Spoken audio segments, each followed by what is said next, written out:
इसमें दिया है हम लोगों को निकालना है calculate trade payables turnover ratio, और हम लोगों को कुछ आइटम दिया है। पहला credit purchase 14,40,000, closing creditors 1,44,000, closing bills payable 96,000।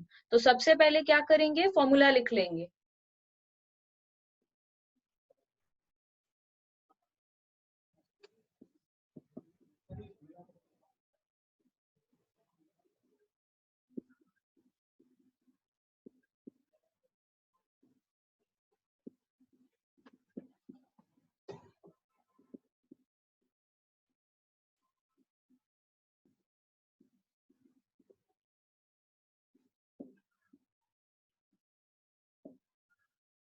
दी बोर्ड पे ना बहुत ज्यादा लाइट आ रहा है। ओ, तो ये फॉर्मूला लिखने के बाद हम लोग क्या करेंगे, फॉर्मूला लिखने के बाद पुट करेंगे। क्रेडिट परचेज है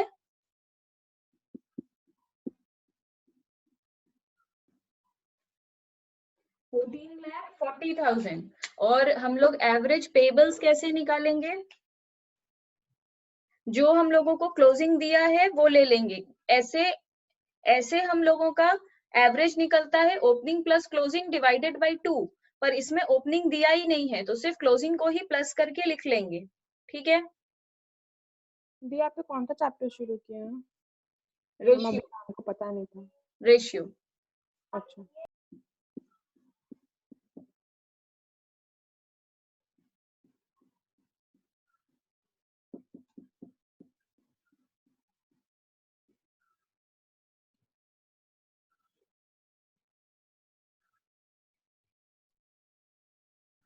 दी रेशियो का वो एक क्लास जिसमें बहुत सारे नोट्स दिए थे लिखने के लिए, हम लोग फिर इलस्ट्रेशंस किए थे, वो वाला किए। हाँ हाँ, ये वही वही उसी क्लास का कंटिन्यूएशन है।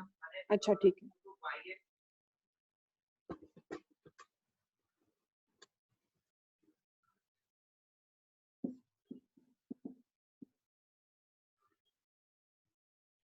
इस तरह 6 टाइम्स आ गया। इलस्ट्रेशन 13 देखो, इसमें बोल रहा है वर्किंग कैपिटल टर्नओवर रेशियो निकालने के लिए, और अगेन बहुत सारा इंफॉर्मेशन दिया है, तो सबसे पहले फॉर्मूला लिख लेंगे। हाँ, तो अब इसमें हम लोगों को सेल्स देखो, इसका फॉर्मूला तो है sales by working capital. Sales हम लोगों को क्लियरली, अच्छा सेल्स नहीं, यहाँ पे फॉर्मूला है हम लोगों का COGS। अगर सेल्स दिया है तब सेल्स ले लेंगे, सेल्स नहीं दिया है तो हम लोग को COGS लेना होगा। इस सब में सेल्स नहीं, cost of revenue from operation दिया है। रेवेन्यू फ्रॉम ऑपरेशन का मतलब होता है सेल्स, पर cost of revenue from operation का मतलब होता है COGS, cost of sales. Cost of sales मतलब कॉस्ट ऑफ गुड्स सोल्ड। लिख देंगे।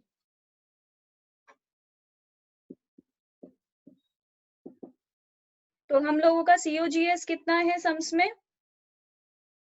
1,50,000। ठीक है।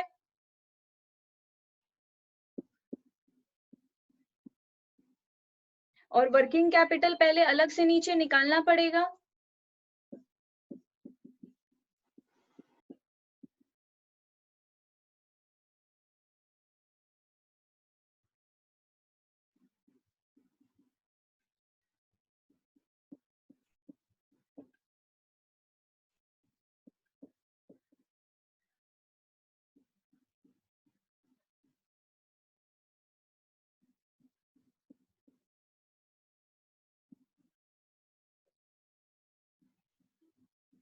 हाँ, आपका ब्राइटनेस बहुत ज्यादा हाई हो गया, कुछ समझ नहीं आ रहा है। हाँ नहीं ठीक वही है, तो। फिर ठीक है। हाँ, तो वर्किंग कैपिटल टर्नओवर रेशियो का फॉर्मूला था हम लोग का COGS bye working capital. COGS सब में क्लियरली दिया हुआ था 1,50,000। वर्किंग कैपिटल का फॉर्मूला है current asset minus current liability. Current asset side में निकाल लिए, करंट लाइबिलिटी साइड में निकाल लिए। Current asset minus current liability कर दिए 30,000, उसको ऊपर जाकर बैठा दिए 30,000, डिवाइड करके आ गया 5 टाइम्स। अब नेक्स्ट सम देखो, illustration 1, calculate the debt equity ratio. तो डेट इक्विटी रेशियो का सबसे पहले फॉर्मूला लिख लेंगे। ठीक है, डेट इक्विटी रेशियो का फॉर्मूला क्या है, डेट बाय इक्विटी। डेट का मतलब क्या क्या होता है, डेट का मतलब होता है डिबेंचर। तो यहाँ पे डिबेंचर दिया हुआ है 75,000,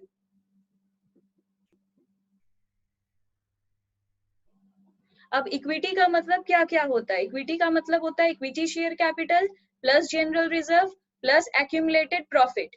तो इसमें 3 चीज ऐड कर देंगे।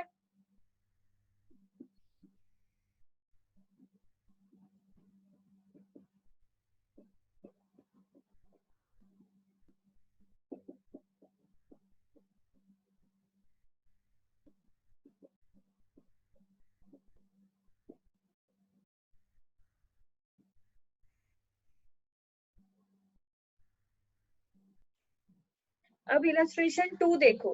इलस्ट्रेशन 2 में भी फिर से दिया है डेट इक्विटी रेशियो, पर इसमें टोटल एसेट्स, टोटल डेट और करंट लायबिलिटी दिया है। तो इसमें डेट बाय इक्विटी ही फॉर्मूला है, फॉर्मूला तो सेम रहेगा।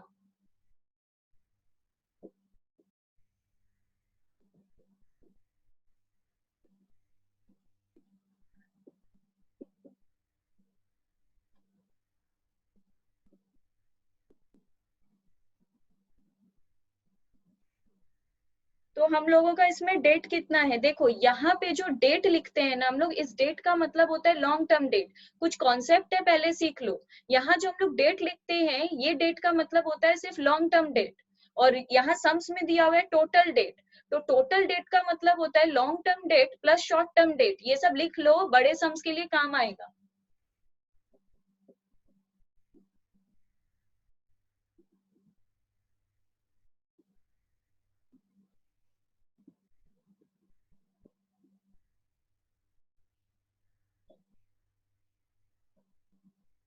ठीक है, इसमें हम लोगों को दे दिया है लॉन्ग टर्म डेट और short term debt. Short term debt का दूसरा नाम क्या होता है? Current liabilities.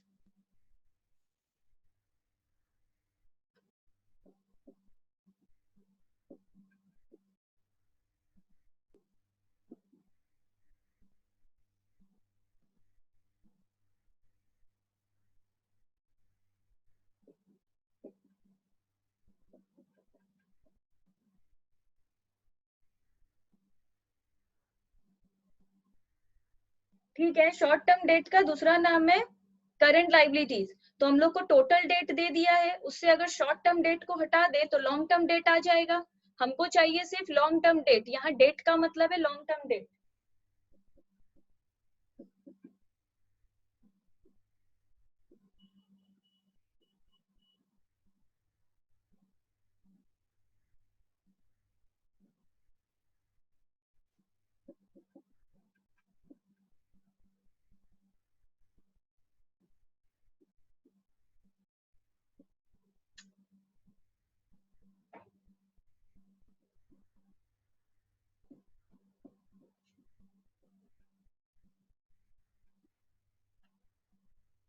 तो डेट का मतलब होता है लॉन्ग टर्म डेट। तो टोटल डेट से अगर करंट लायबिलिटी माइनस कर दे, मतलब शॉर्ट टर्म डेट माइनस कर दे, तो लॉन्ग बचेगा। टोटल में से शॉर्ट हटा दे तो लॉन्ग बचेगा। तो वही लॉन्ग आ गया।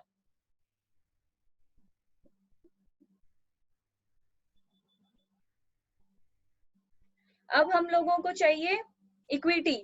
इक्विटी का मतलब क्या होता है? इक्विटी, अगर इक्विटी नहीं है हम लोगों के पास प्रॉपर, लास्ट सम में इक्विटी कैसे निकल गया था? Equity share capital plus reserve and surplus, नहीं, general reserve plus accumulated profit. इसमें वैसे नहीं दिया है। तो इक्विटी का और एक फॉर्मूला है, इक्विटी का जो फॉर्मूला है वो लिख लो।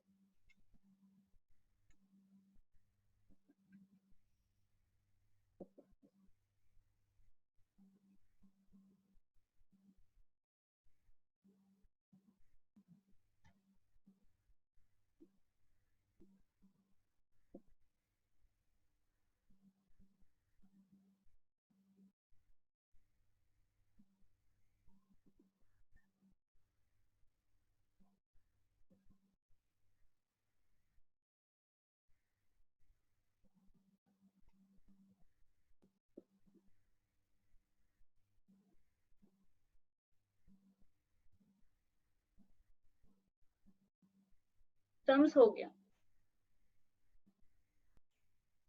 Calculate the proprietary ratio. Proprietary ratio अगर कैलकुलेट करने बोला है तो सबसे पहला काम है फॉर्मूला लिख लेना। अब हम लोग जानते हैं प्रोप्राइटर्स फंड का ही दूसरा नाम शेयर होल्डर्स फंड है। तो शेयर होल्डर्स फंड जैसे निकाले थे वैसे ही प्रोप्राइटर्स फंड निकाल लेंगे। तो एक बार प्रोप्राइटर्स फंड निकाल के रख लो। प्रोप्राइटर्स फंड में क्या क्या रहेगा? Equity share capital plus preference share capital plus reserves and surplus, तो वो निकाल रहे हैं।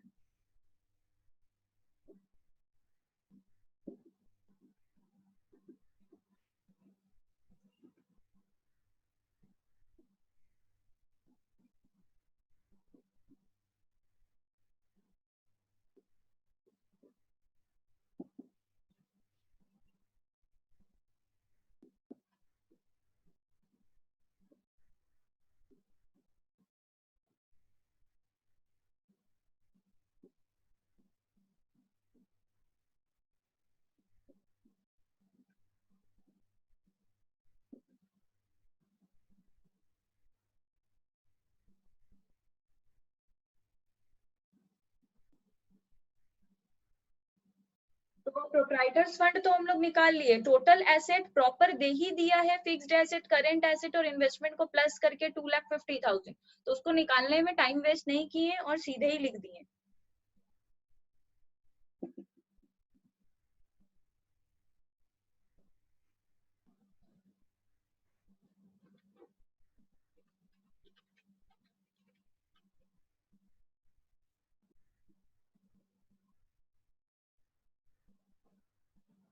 ये सम्स भी हो गया। उसके बाद हम लोगों को इलस्ट्रेशन 4 में दिया है, x limited has a 10% long term loan of 20 lakh rupees. हम लोगों के पास लॉन्ग टर्म लोन है 20 लाख का। It's net profit before interest and tax is 9 lakh. ये एक तरीके का प्रॉफिट है। इस प्रॉफिट का क्या यूज है बता रहे हैं। कैलकुलेट करने बोला है इंटरेस्ट कवरेज रेशियो, तो फॉर्मूला लिखेंगे।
हम लोगों को सिर्फ इंटरेस्ट लिखने बोला है, तो net profit before interest and tax हमें दिया हुआ था, लिख लिए 9 लाख।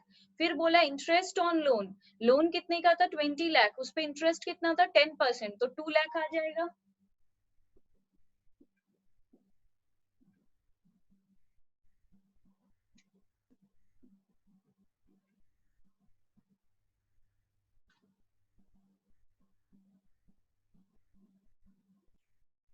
अब इलस्ट्रेशन 5 देखो। इसमें हम लोग को दिया है from the following detail of a business concern ascertain the gross profit ratio. पहले फॉर्मूला तो लिखेंगे ही, उसके बाद मेरे को 2 साल का डिटेल दिया है, एक 2013 का एक 2014 का। तो इसमें 2 जीपी रेशियो निकलेगा, ग्रॉस प्रॉफिट रेशियो 2 बार निकाल लेंगे, कोई डिफरेंस नहीं है, समझो 2 सम्स दिया हुआ है।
अब हम लोग को दिया है illustration 6, calculate the gross profit ratio from the following data.